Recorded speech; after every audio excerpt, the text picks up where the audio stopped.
Libu-libong tamban ang tumambad sa mga residente ng isang barangay sa Sarangani. Pero ang pagdagsa ng mga isda, isa nga bang biyaya o babala? Kuya Kim, ano na?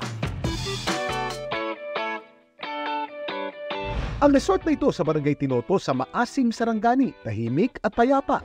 Malayong malayo sa naabutan ni Mark itong weekend. Ang dalampasigan kasi halos magkulay silver na sa pagdagsa ng libu-libong tamban o kung kanilang tawagi, lupoy. Nung madaling araw, may sumigaw. Pagtingin ko po sa dagat, bigla na lang lumabas yung isda. Sobrang daming Grabing sigaw ng mga tao. Mabenta namin, makaulam pa.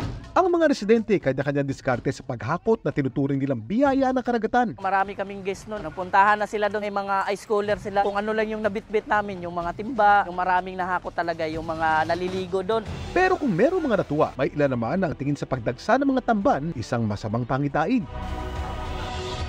Kuya Kim, bakit nga ba dinagsa ng libo-libong tamban ang dalampasigan sa Sarangani? Kuya Kim, ano na? Kuya Kim, ano na? Ayon sa Provincial Environment and Natural Resources Office ng Sarangani, walang dapat ikabahala sa pagdagsa ng mga tamban sa Sarangani. Maaring dahil lang daw kasi ito sa oceanographic phenomenon na kung tawagin upwelling. Dahil sa circulation mula doon sa ilalim ng dagat, umangat yung tubig sa ilalim papunta sa dalampasigan. Itong mga nutrients na naipon sa seabed na-attract yung mga plankton na sila po yung pagkain ng maliliit na isda. From there, na-attract niya yung mga lupoy.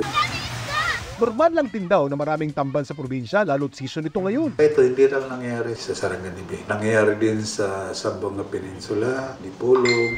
Ang tamban o sardinela, isang klase ng isda na marami sa mga tropical at subtropical na karagatan, kung saan ang tubig mas mainit. Marami rin itong recognized species gaya ng sardinela lemuru o tamban tuloy, migratory species na sagana sa katubigan ng Mindanao. Ang sardinela tawilis naman, na tanging sa Taal Lake lamang makikita, ang nag-iisang species ng sardinela na nabubuhay sa fresh water o tubig tabang.